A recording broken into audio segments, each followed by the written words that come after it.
I always thought the forest was my sanctuary, my escape from the clatter of the city and the suffocating buzz of daily life.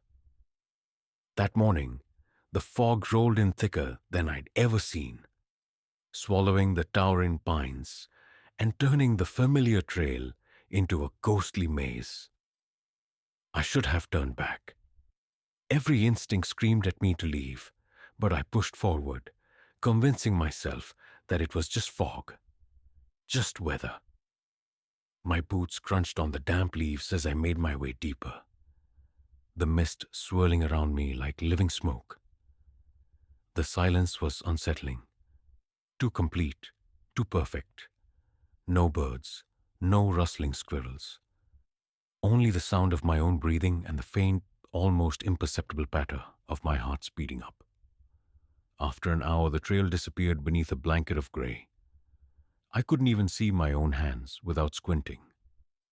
I pulled out my phone, thinking to check the GPS, but there was no signal, no bars, just a black screen mocking me in the middle of nowhere. That's when I heard it. A soft whisper, like wind rushing past my ear. Only there was no wind. I spun around. Nothing but walls of fog and dark outlines of trees stretching in every direction. My breath hitched, and for the first time, a tight knot of fear twisted in my gut. I told myself it was just my mind playing tricks on me. Fog does strange things to sound, right?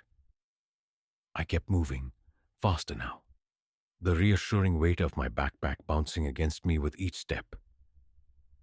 10 minutes later, I spotted a figure ahead. Relief flooded me. Another hiker. Maybe they knew the way back. I called out, but the figure didn't react. It just stood there, slightly hunched, as if listening.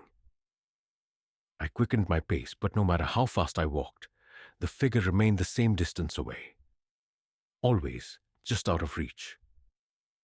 I stopped, panting, and the figure stopped too. It was then I noticed something wrong. The figure wasn't standing on the ground.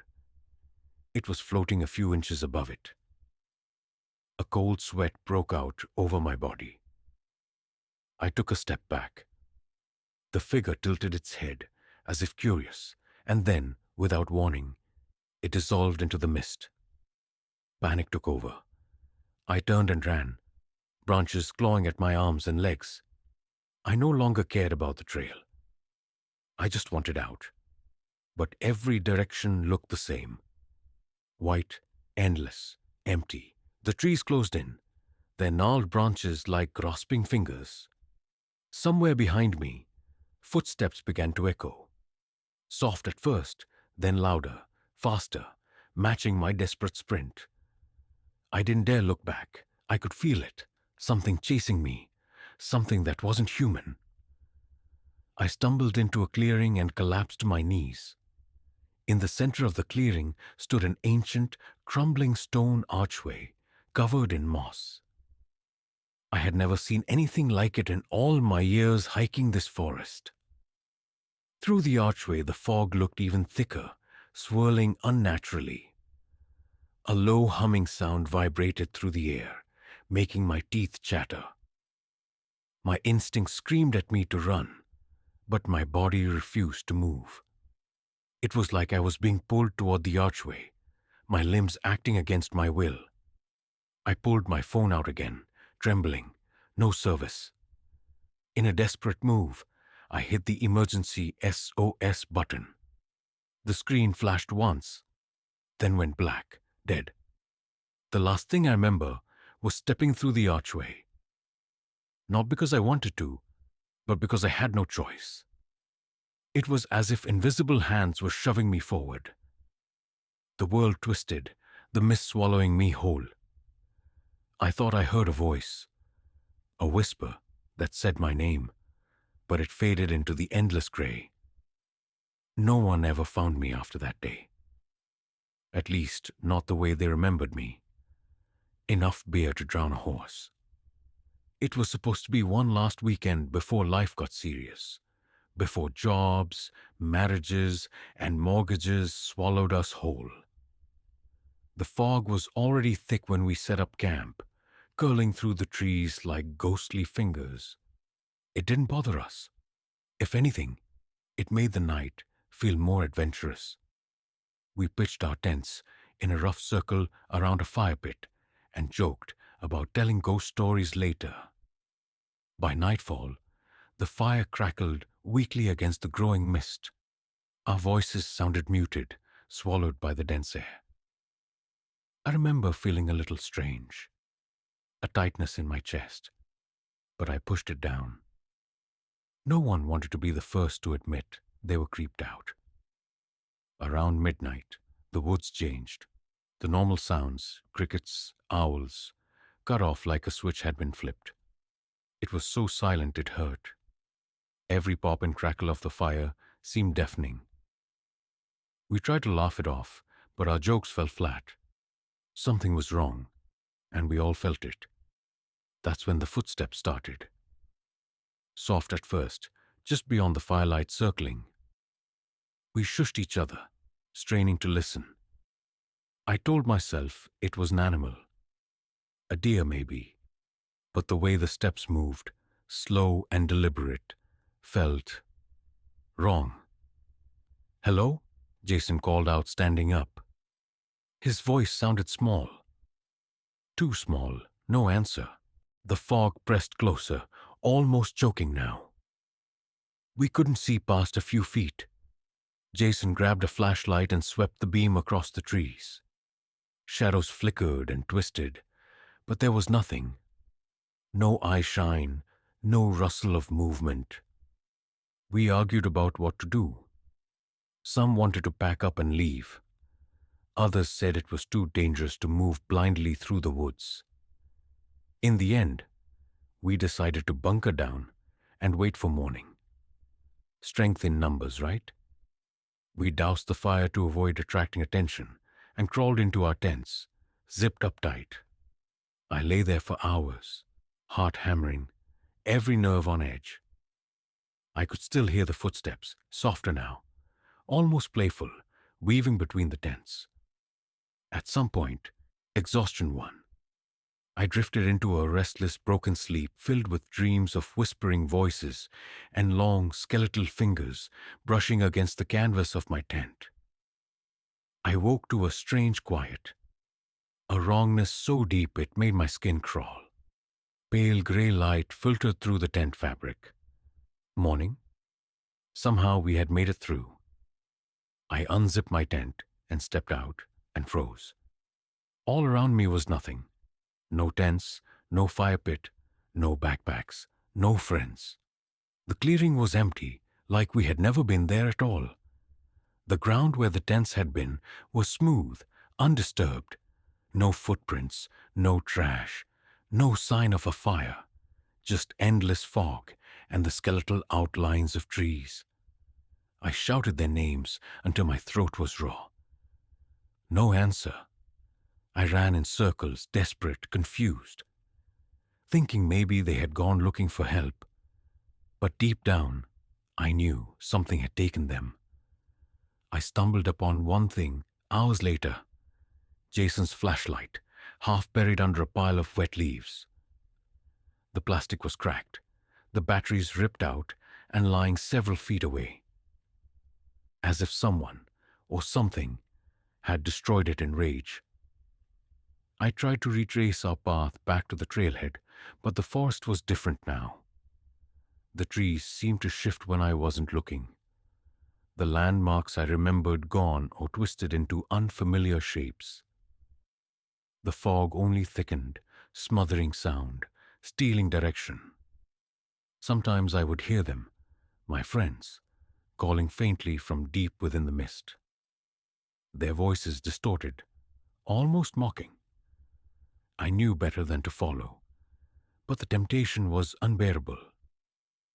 More than once I found myself wandering toward the sounds before snapping myself back.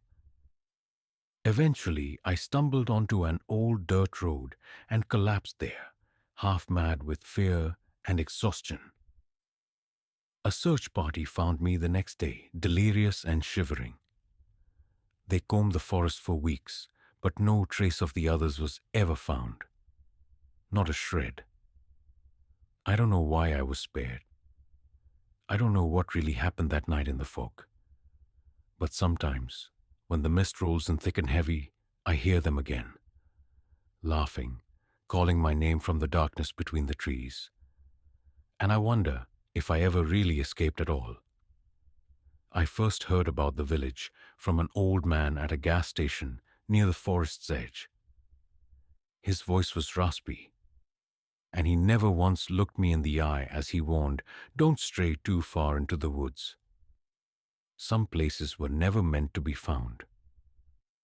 I thought he was just trying to scare a city kid, but somewhere deep down, the way he said it made my skin prickle.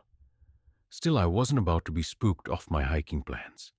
I had a compass, a full pack, and stubbornness on my side. The first day in the forest was uneventful, peaceful even. Birds chirped, leaves crunched underfoot. The usual wilderness soundtrack, but by the second day the fog crept in, thick, cold, unnatural. It swallowed the sky and bled into the ground, making every direction look the same. I tried to stay calm, keep moving in a straight line, but after hours of wandering, I stumbled into a place I knew shouldn't exist. At first, I thought it was an illusion, a trick of the mist, but no, it was real. Crumbling stone cottages leaned drunkenly along a narrow, muddy path. Moss devoured their walls, and crooked fences lined empty gardens. A rusty bell swung from a rotted beam, clanging dully even though there was no breeze. It was a village, hidden deep within the forest. A village that wasn't on any map. I should have turned back right then. Every hair on my body screamed to run. But curiosity is a wicked thing. I stepped forward, drawn deeper, as if invisible strings were pulling me along. The air inside the village was heavier, colder. Every window gaped open like a hollow eye. I half expected someone to peek out, but the houses were dead. Empty, or so I thought. In the center of the village stood a well, its stones blackened with age. Carved into the rim were symbols, strange, twisting things that made my head ache just looking at them. As I leaned closer, I thought I heard something rising from the depths of the well. A whisper, faint and desperate. I staggered back, heart hammering. That's when I noticed the footprints. Hundreds of them, tiny, bare footprints in the mud, circling the well, weaving between the houses. They hadn't been there a moment ago. The whispers grew louder, layering over each other, impossible to understand, but filled with panic and hunger. I backed away slowly, not daring to turn my back. The fog thickened, pressing against me like a living thing. Shapes moved at the edges of my vision, small, hunched figures darting between the ruins. Their movements were jerky, unnatural, like broken marionettes. I caught glimpses of pale faces twisted into grotesque smiles. I broke into a run, crashing blindly through the village. Every step felt like I was moving through syrup. The air clung to me, slowing me down. The houses stretched endlessly on either side, repeating, trapping me in an endless loop. Just when I thought I would collapse, I spotted the forest beyond a broken fence. I didn't hesitate. I sprinted for it, not daring to look back. The moment I crossed the fence, everything changed. The fog thinned. The forest looked normal again. Birds chirped. A gentle breeze stirred the trees. When I finally made it back to the gas station, the old man was still there, leaning against the wall like he'd been waiting for me. He didn't say anything, just gave a slow, sad shake of his head, like he knew exactly where I'd been. I tried to find the village again once, took the same path, retraced every step, but it was gone, swallowed by the mist, waiting for the next fool desperate enough or unlucky enough to stumble into its grasp.